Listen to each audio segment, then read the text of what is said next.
ያው መረጃ ብዙ ፋሴት መልኮች አሉት እና ዛሬ ቢአይኤም ላይ ቢልዲንግ ኢንፎርሜሽን የምትለው ፓርት ምንድን ናት?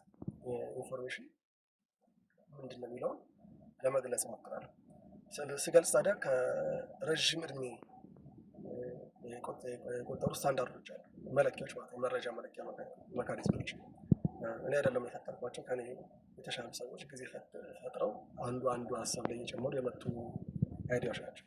ለምሳሌ ስማርት የሚለውን ሀሳብ ብንወስድ መለኪያ የአንድ መረጃ ኳሊቲ መለኪያ ነው። ስፔሻሊ በኮንስትራክሽን ሴክተር ላይ ማንኛውም ማኒፋክቸሪንግ ላይ የተባለ ሴክተሮች ላይ መለኪያ ነው ስማርት የሚለው ማለት ነው። ስማርት ማለት ሲበተን ኤስ የምትለዋ ለስፔሲፊክ ወይ ደግሞ ደቂቅ ሀሳብን በደንብ መግለጽ፣ አውጥቶ መግለጽ፣ ደቂቅ የሆነውን ነገር በደንብ አውጥቶ መግለጽ ማለት ነው። ሚሰኘር ስፔሲፊክ። ሜዥረብል ማለት ተላይ የሚለካ ማለት ነው። አኪሬት ማለት ደግሞ ምን ያህል ንፋሱ ምን ያህል ነው በአማርኛው ንፋሱ ምን ያህል ነው አኪሬት ነው የሚለው ይሰራል። ከዛ ሬሌቫንት ነው፣ ይሄ መረጃ ለአሁን ለዚህ ፕሮጀክት አስፈላጊ ነው፣ ለዚህ ማኒፋክቸሪንግ ሂደት አስፈላጊ ነው የሚለው ይላለን። ከዛ በኋላ ታይም ባውንድ እናደርጋለን፣ ከጊዜ ጋር የተያያዘ እናደርገዋለን ማለት ነው ያንን መረጃ። እና በምናውቃት በኮብልስቶን ስንተነትናት ስፔሲፊክ የሚለው ሲወጣ አንድ ድንጋይ የራሱ ባህሪ ያለው ማንኛውም ድንጋይ ማለት ነው። ኮብልስቶን ላይ የምንጠቀማቸው ድንጋዮች የራሳቸው ባህሪ ያላቸው ከሚመጡበት ባህሪ አንጻር ማለት ነው። እና እነዛ ባህሪዎች እንዴት ነው የሚመሰሉ ሲባል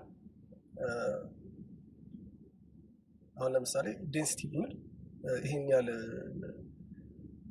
ሜትር ኪዩብ ፐር ኬጂ መሆን አለበት፣ ፐር ኬጂ ይሄን ያህል ሜትር ኪዩብ ምናምን መሆን አለበት።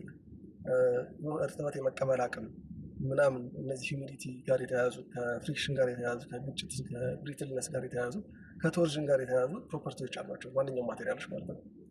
እነዚህ ፕሮፐርቲዎች ሙሉ በሙሉ መግለጽ ይፈልጋል ማለት ነው ኢንፎርሜሽን የሚለው ፓርት ላይ ማለት ነው። እነዚህ ፕሮፐርቲዎች ከተገለጹ በኋላ ስፔሲፊክ ካደረግን በኋላ ሜዥር እናደርጋለን። ምንድን መገለጫዎች የሚለው ካወቅን በኋላ ማለት ነው። ሜዥር ስናደርግ ዴንሲቲው ይህን ያህል የድንጋዩ ዴንሲቲ የኮብልስቶኑ ድንጋይ ዴንሲቲ ይህን ያህል መሆን አለበት ብለን እናስቀምጣለን።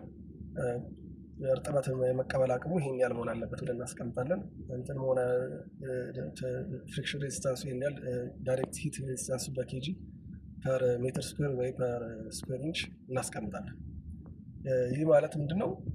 ወደሚቀጥለው እንሄድ ያደርጋል ማለት ነው። ይህ መረጃ ምን ያህል አኪሬት ማድረግ አለብን ስንቀበል። አሁን ለምሳሌ አንድ ኮብልስቶን መጥቶ ሳይት ላይ ልትቀበል ስል ሜዥር ስታደርገው ምን ያህል አኪሬት መሆን አለበት? 80% አኪሬት መሆን አለበት? 99.9 አኪሬት መሆን አለበት? ዴንሲቲ ተቀራረበ ሲባል ከምን እስከ ምን ሬንጅ ነው እንደውን እናወጣለን ማለት ነው። አኪሬሲ እዛ ጋር ይጠቅመናል ማለት ነው። ሬሌቫንስ ደግሞ የሚለው አንዳንድ መረጃዎች ሬሌቫንት ላይሆኑ ይችላሉ ካሉት ፕሮጀክቶች ካሉት ፕሮፐርቲዎች። አሁን ለምሳሌ አንዱ እንበልና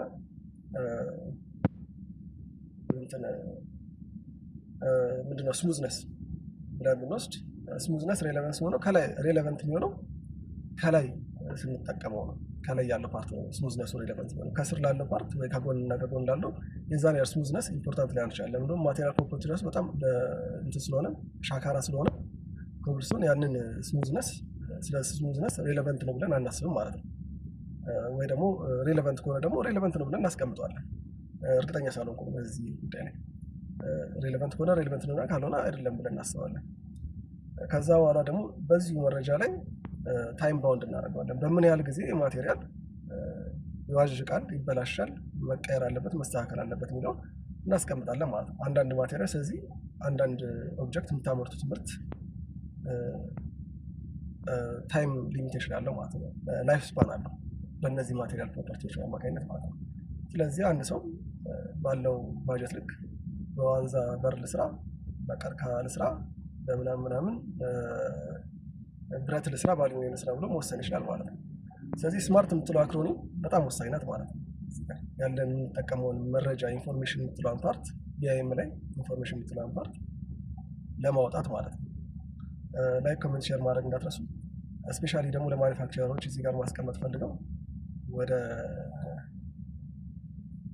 ድረገጹን ሄዳችሁ ብትመዘገቡና ያሉትን ኦፖርቹኒቲዎች ኦልሬዲ ያሉትን ኦብጀክቶችም እያወረዳችሁ ብታያቸው አሪፍ ነው ብዬ አስባለሁ። ተመዝግባችሁ አክቹዋሊ ወደ ድረገጹ ላይ ማለት ነው። መልካም ቀን።